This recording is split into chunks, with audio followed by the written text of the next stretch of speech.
Welcome back to another episode of the Vet Worthwhile podcast. I am James Yost, partner and wealth advisor at Signature FD, and I'm joined as always by my co-host Travis York, owner of 3-1 Advisors. Travis, how are you? I'm doing great today, James. How about yourself? I'm doing well. We are back with another episode of the Vet Worthwhile podcast. Your hosts, as always, James Yost, Travis York. Travis, I feel like we're talking to an icon today. What do we got? There is no doubt it's an icon. Dr. Gebhart, it's wonderful to have an opportunity to have you on Vet Worthwhile podcast. Welcome. Well, thank you. Thank you. Glad to be here. Well, maybe before we start, for those of you that have not crossed paths with Dr. Gebhart in the veterinary space, I'm not really sure how you have done it here. Your career has spanned over 50 years, ownership in multiple hospitals, innovative technology.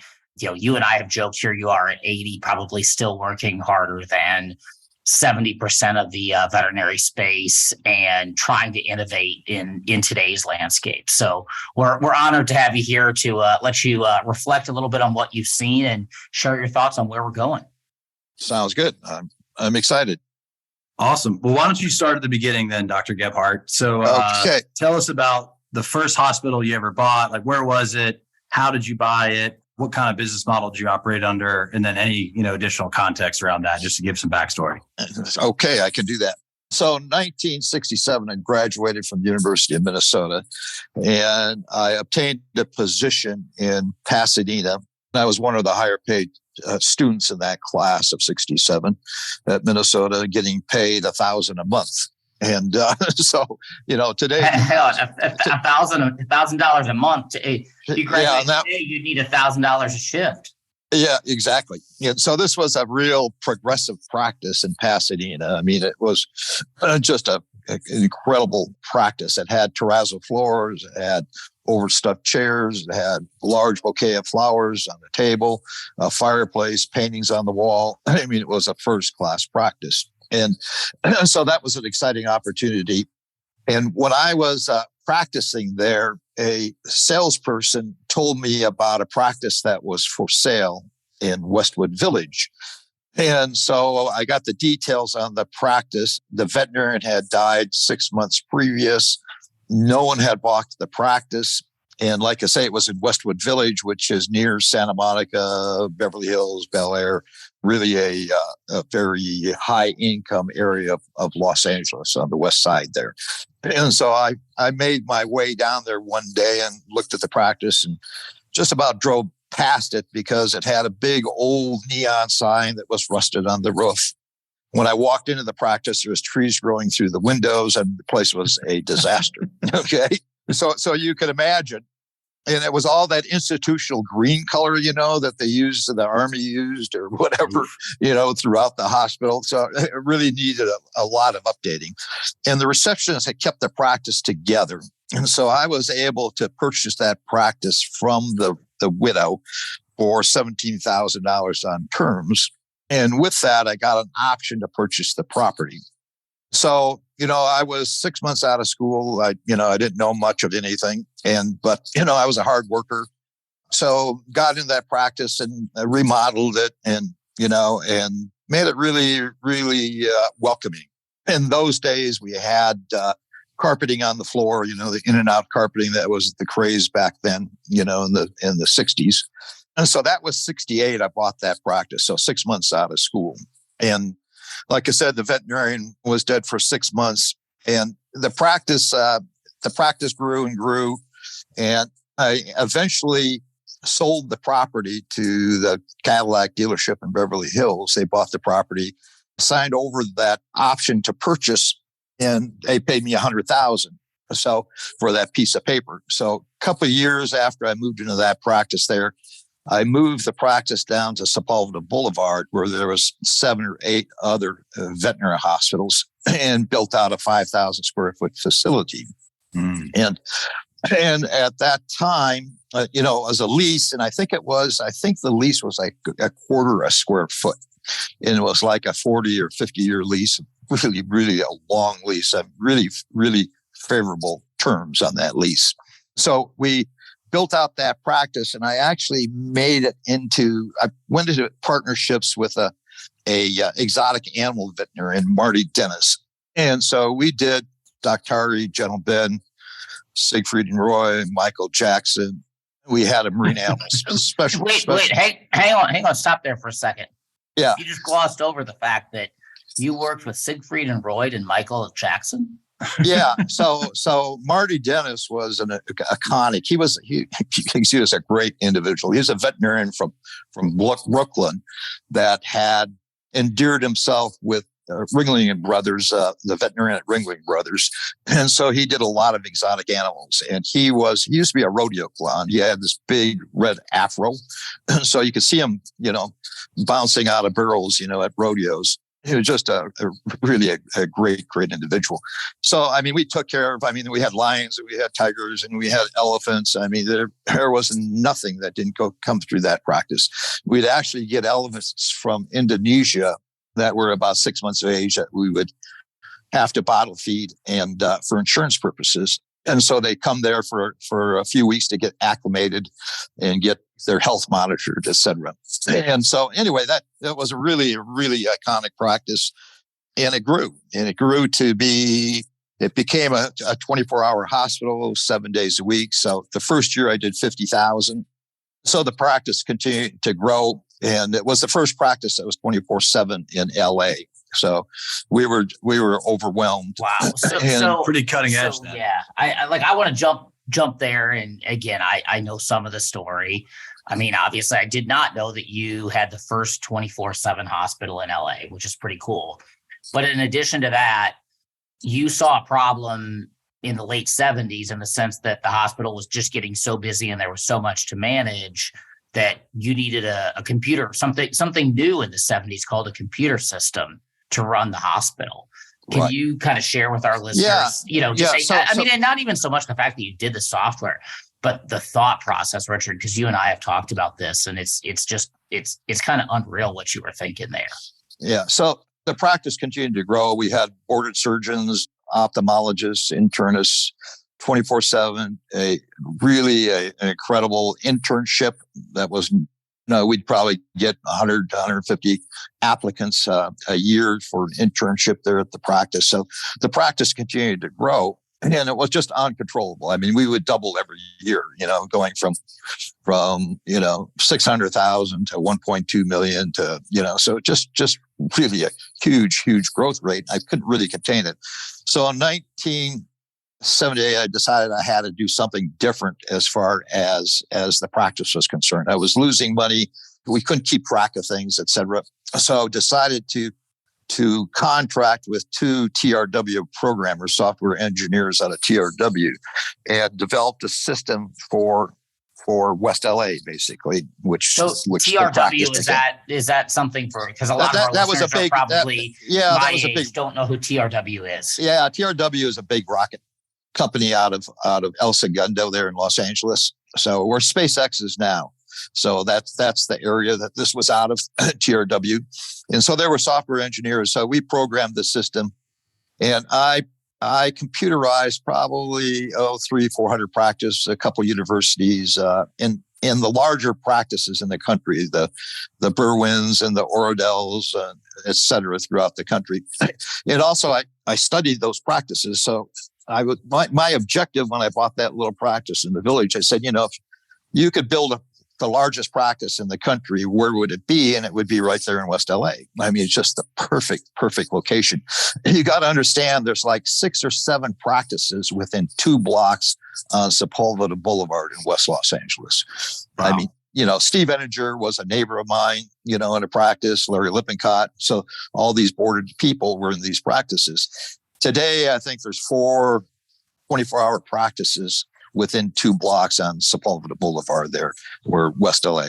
And so, I was actually there a few weeks ago for the UGA National Championship game. Go Dogs! And I spent some time, and then I actually noticed that I picked up on that. There's quite a few veterinary practices right there in West Hollywood still today, which is pretty cool. It was fun to see some recognizable names there. But so going forward, so as the hospital continued to evolve, my understanding is you made a pretty big decision there in the mid 80s that kind of changed your hospital's trajectory, but also may have set the stage for complete evolution in veterinary medicine. So tell us a little bit about that and what happened there and your decision and how all that went. So what occurred is about that time also, we had that 5,000 square foot facility. We were in it for 10, 11 years, and we had to move because practice was just bursting. So we owned 3 practices on the same street. We owned a cat hospital, the West LA practice, and another practice down the street.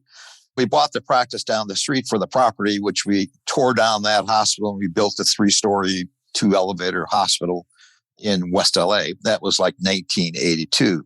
And so you can imagine that was a big, big endeavor, multi-million-dollar project for a veterinarian to do. So it was a massive undertaking. Anyway, the long and short of it, in 1968, I was getting this phone call from a fellow named Bob Anton. And he says, we're interested in buying your practice. And I told my partner, JP, I held the phone to my chest and say, geez, I got a live one here. This guy wants to buy this place. And we built that, we built that hospital, the 3-story hospital, because we didn't have any parking in the other location. And here, at least we had underground parking, a whole level of parking. So we had to build something. And neither of us, my partner and I, Pat Savage, were not enamored with LA. The practice was fantastic, but, we like to hunt, we like to fish, and we like to do things spontaneously. So the objective with building that new facility was to sell the practice at some point. The difficulty is that the practice was so large that I think we had 25, 26 veterinarians at the time. Practice was so large that we couldn't really at that point in time sell it to a veterinarian. They just weren't, business oriented enough to be able to handle that type of purchase. So Bob came along, we went out with Smith Barney a couple times, and he wined and dined me, and we worked out an arrangement where he would buy the practice and would lease the facility to him. And we had a 5-year contract with Bob and Art and Neil. They spent the first year or so in the hospital, learning the business, et cetera. And the objective they had was at some point in time was to go public. So my contract was 5 years. We figured they'd be going public within 5 years. And, the first practice they bought was the easy one. The rest of them came with more difficulty. I think it took them probably to get 10 practices about 5 years. So way back when. And so it was a lot of hard work on their part. I mean, they learned a lot. They did a lot. They raised, I think their raise was back then was $5 million to do what they did. Okay. And between the 3 of them, they didn't have a lot of money. They probably had $300,000 in their pocket. And as you know, they sold to Mars for greater than $9 billion. So, they did a great job. And, so I was involved with the lab, like AE Lab, which became Antech Lab, et cetera. So we went through that, the pain. And so then after 5 years, my contract was finished. I moved to Northern California to, like I said, to fish, et cetera, and hunt. Built a practice there. And then before you jump into the Northern California, there's 2 things that I just have a little insight on that I'd love to just pick your brain and have you share with our listeners.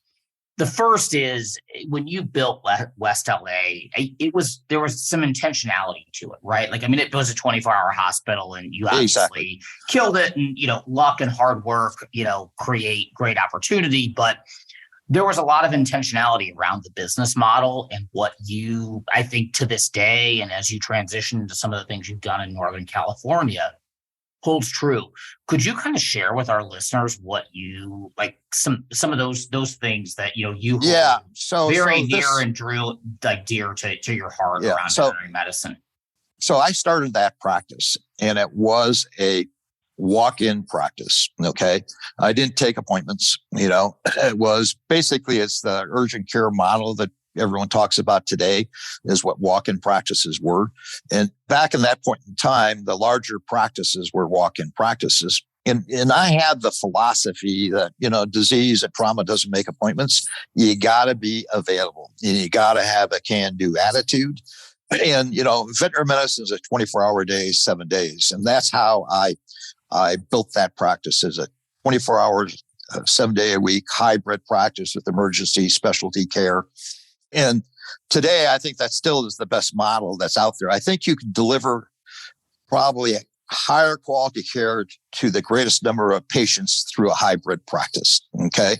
And a can-do attitude. That's a big thing that you shared there, that I just in, the years we've worked together, I've heard you hear no from a lot of people, but it's there's a can-do that makes things happen. Yeah. And that's with a walk-in model. I tell you, appointment systems are very, very labor intensive. I've gone from appointment systems and practices I purchased into a walk-in model, and the receptionist won't go back to anything else. So labor intensive, but also it skews the cases that you see. So you see, instead of seeing that urgent care and those fantastic cases that walk through the door, you're seeing wellness, which is boring. But also what happens, I think, psychologically, people, their day revolves around their appointments. Okay. And, I really enjoy managing the chaos of a busy walk-in practice with emergencies. And it's amazing how fast a practice will grow with that type of philosophy. You got to realize the amount of gatekeeping that goes on within a practice. I mean, it is huge. And it's a common problem. And you have that because you have appointment systems. So because you have appointments, you got gatekeeping. Okay. So someone can keep that client in or out. But if you institutionalize your practice, if the people are going to the facility and not to an individual, that's all important. Okay. That you institutionalize that practice, that they come to the facility. When they have a problem, they know where to go. But to say that also, it's important that you have, I had a client walk into West LA and says, Doc, we come to see you when we have major problems, and we see our neighborhood veterinarian for wellness care, et cetera. And I said, it's really important that we have this wellness too. So at that time, we started some clinics, some vaccination clinics, so we could keep the wellness within the practice itself. We reduced the fees by 50%. And so we had these vaccines clinics, and to this day, I think that's a good model. I'm afraid what's happening today is the prices are getting so out of line and just so expensive that we're excluding a lot of patients and a lot of clients from our practices, which I think is apparent. Well, let's definitely put a pin in that fee conversation. I know James has got a question, and I'd love to come back and dig into the fees in just a minute. So yeah, I mean, that's something that we hear a lot about, and it's unfortunate for a lot of pet owners out there. But before we get into that, so back on the VSI conversation. So what was it specifically about that tool that allowed it to prevail as the software of choice for VCA for so long? So VCA used that software for over 30 years. And when I wrote that software, it was based on cash control. So I actually had registers that you had to log on to be able to cashier someone out. So you had to balance your own drawer, et cetera.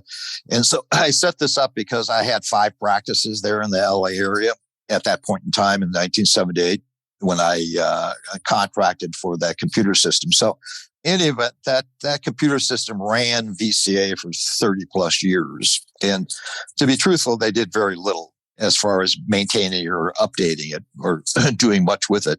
And then, as you know, they went on to Woofware after that point in time. So in any event, I would say that with, West LA and the VSI computer system, I think without those two entities, what VCA did would have been a whole lot more difficult and would have occurred later on. I mean, it'd probably been 10, 15 years down the line before you started getting some aggregation. So along those lines, I mean, no doubt in my mind, you're always at the cutting edge, right? And, VCA was one of the first players to come into the game and start, recognizing some of the benefits of bringing hospitals together. And, it's not all been wonderful. There's some challenges that have been faced, but, you're always on the cutting edge. You've told me over and over, I've been in this profession for 50 years. It's the greatest profession in the world, and it's given me a wonderful, wonderful life. What do you see today as some of those cutting edge challenges that the 40-year-old version of you would have addressed, or maybe maybe later in this show we'll tap into how you're addressing some of those challenges. But what are the cutting edge things that the profession needs to dig into? Well, I think that the whole aggregation of practices is problematic, obviously. I think some are in it for the right reasons, and others may not be, more for the money and for leveraging and for arbitraging these practices. And I think a major problem that we have within the profession, as I alluded to before, is pricing. With VCA. So going back to that, I think in 2009, I contracted. I had 3 practices I were running at the time, and I contracted with a profit solver on these 3 practices on the pricing. And after that exercise, I decided, I could probably do this myself better than what they did. So I proceeded for the next year and a half, 2 years, doing time and motion studies, et cetera.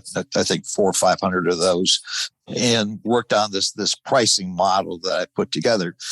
And in those days, the consultants always said you lived on your pharmacy, okay, which was the case. So I found out that 2/3 of our expenses was coming from services, and 2/3 of our income was coming from services, but only 4% of the profit was coming from services. So because all the cost is in the labor, okay, which is excessive under services. So I proceeded to do a large spreadsheet and try to figure this out, which I think we probably did here with this pricing. So, so that was an eye opener.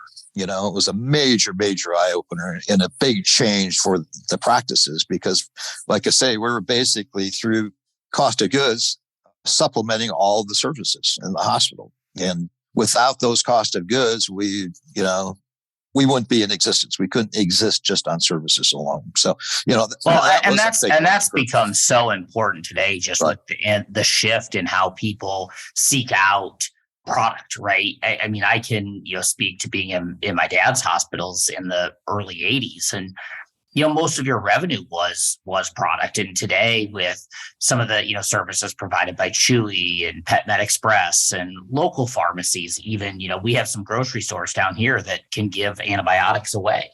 And, right. The need to be able to appropriately bill for services and understand the cost of services that you provide is at the end of the day, mission critical. Connect for me there a little bit, just how that impacts the staff and the team. I know from our conversations, you've been very vested in the staff and the team, and kind of, can you share with our listeners your thoughts on that? Well, so obviously, I worked on and off with VSA through the years in different hospital situations, that usually in a partnership role with them. And they always left me alone. In my practice, they're always successful. They're always growing. They're always on the edge and doing well. So they didn't bother me. But I always had a problem with their fee increases in what they were doing. You talk to VSA and they said, well, we're using this value added pricing. Well, value added, there is no definition of value added. Your value is different than my value. The value that practice can deliver is different from practice to practice. So what value added is basically, it means smoke and mirrors. Okay.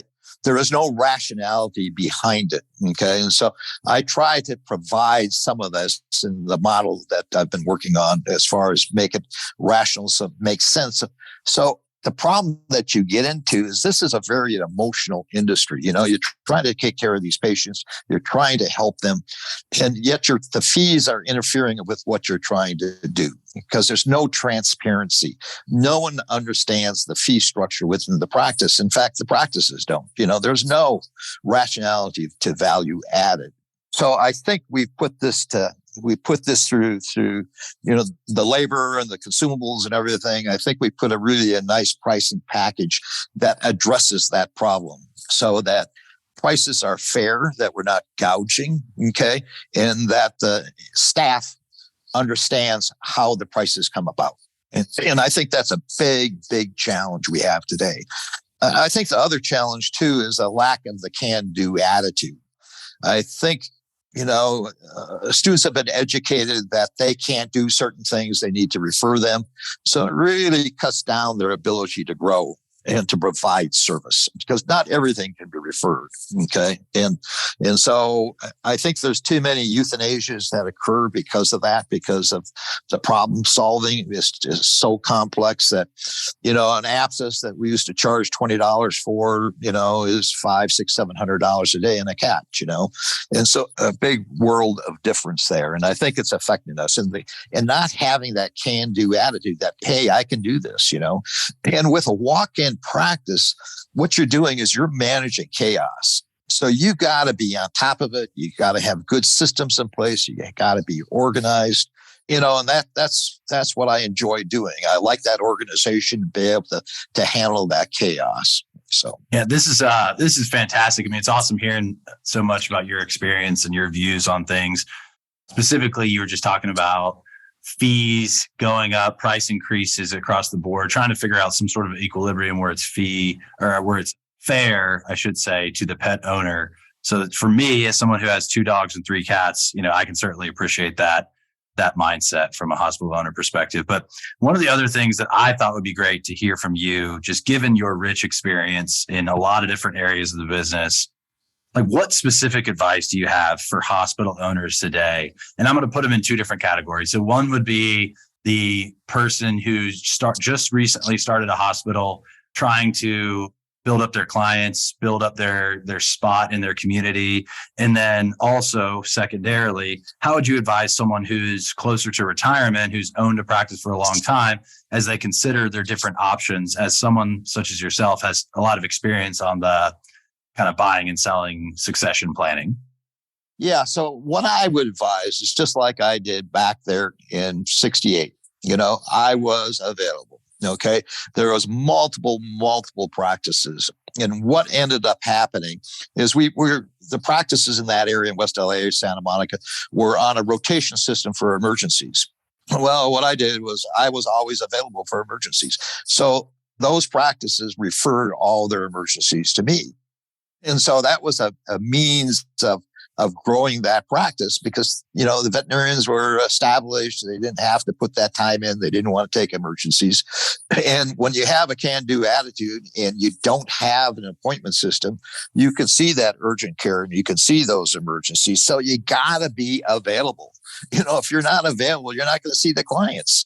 And if you don't, and like I said, disease and trauma doesn't make appointments. You got to be there. If you're there and your doors are open, you're going to grow. And I would do an appointment system. I would do, like I said, I would do urgent care, walk-ins, and that's the way you grow a practice, by being available. The other thing I would do is I would talk to your neighbors. I mean, there's a lot of practices that can be consolidated.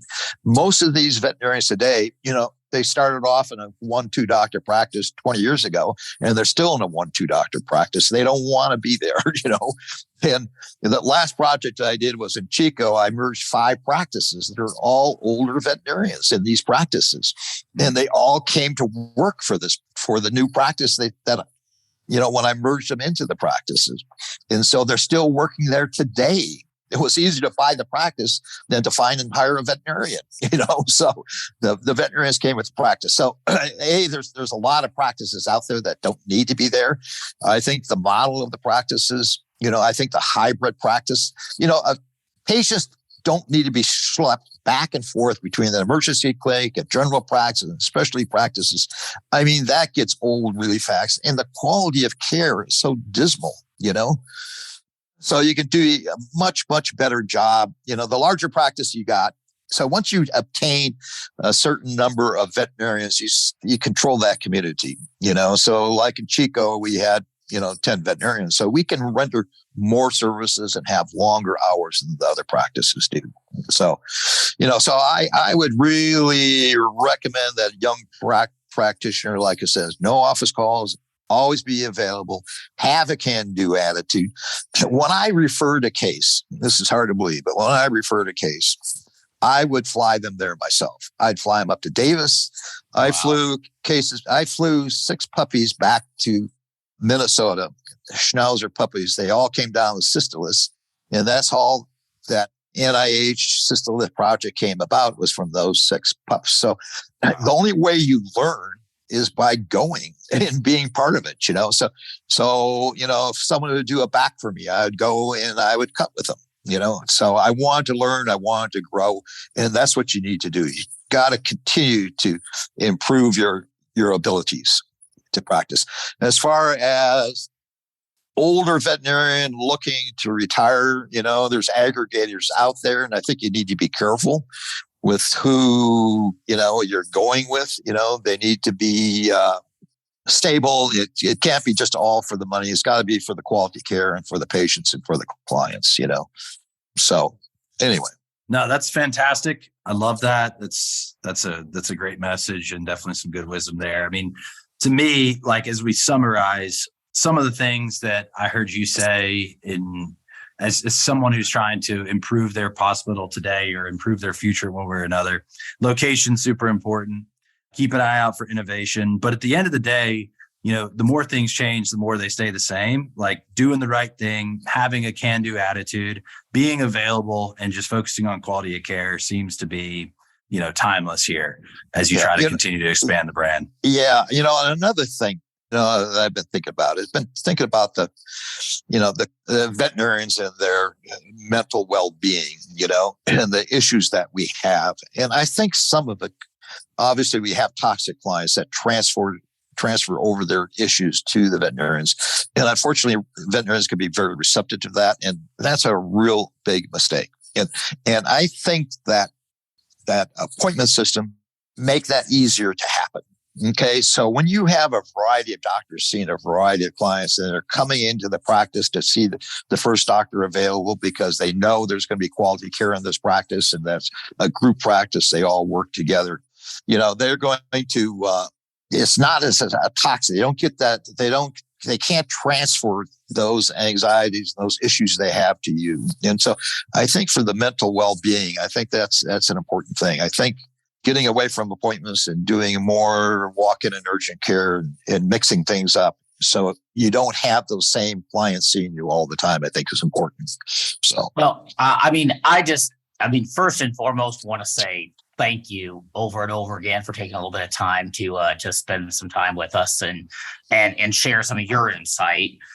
I was sitting here just kind of reflecting, kind of thinking about, what's the legacy that you're gonna leave behind in a profession that, you were with for 50 years, and being on the cutting edge of pushing the limits. And I hope that, everybody who listens to this takes a moment to think about some of what you shared. And even if it's not something that they would immediately incorporate into how they act or handle or what their practice is, they would think about it, because that, I feel like that's the legacy you want to leave. And after all that you have kind of accomplished and done in the profession, it's worth taking that time to listen to that. So I do have to ask you before you leave kind of the question that every guest has to answer. So there is, I don't know if you've ever seen it. There's a quote that hangs in a bathroom that says, everybody wants to change the world. You may have actually changed the world, but no one wants to change the toilet paper roll. So all of our guests have to answer. Have you ever snuck out of the bathroom without changing the toilet paper roll? Oh, I'm certain I have. I've been in a lot of bathrooms when there hasn't been any toilet paper. I've traveled. I've been fishing, in the backcountry all over the place. So toilet paper at times can be a luxury. Let me tell you. So yeah, I think that I don't know. I think everything revolves around pricing. So you got to change your prices. Okay, and practice is going to go for years without updating their prices. Literally. And I've done it myself. I know how labor intensive it is. So you can't leave without changing your prices. So every year you got to do that. So update them. No, right? That's great. That's specific, very focused advice that most of our listeners can actually take advantage of.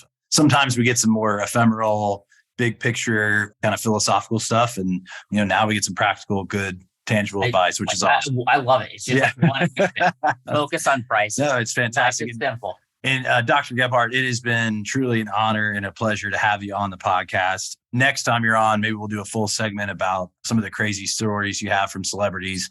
Yeah. I don't know if you're still bound by NDAs, or, we can have the attorneys take a look at it, whatever it takes to get some good content. But seriously, though, thank you so much. We really appreciate your time and your friendship, and hope everybody enjoyed it. So thanks so much. This has been the Vet Worthwhile podcast. We'll see you next time. Thanks again for tuning in to the Vet Worthwhile podcast. You can find us online at signaturefd.com/signatureveterinary. And then our ask would be, if you found this episode valuable, just think of one friend or colleague that you think would enjoy the content, and just please share. So thanks again. We'll see you next time. Travis York is the owner of 3-in-1 Vet Advisors and a partner of Signature FD. 3-in-1 Vet Advisors is a veterinary consulting and strategic planning firm of which Signature FD has no involvement or ownership. James Yost is a partner and wealth advisor at Signature FD. Signature FD is an investment advisor registered with the U.S. Securities and Exchange Commission. 3-in-1 Vet Advisors and Signature FD are not affiliated. Mr. York provides all non-investment advisory services through 3-in-1 Vet Advisors. The opinions of the guests and the contents of this podcast are intended to be educational only and should not be relied upon as investment, tax, business, or planning advice. You should consult with a professional advisor prior to taking any course of action that may impact you or your business.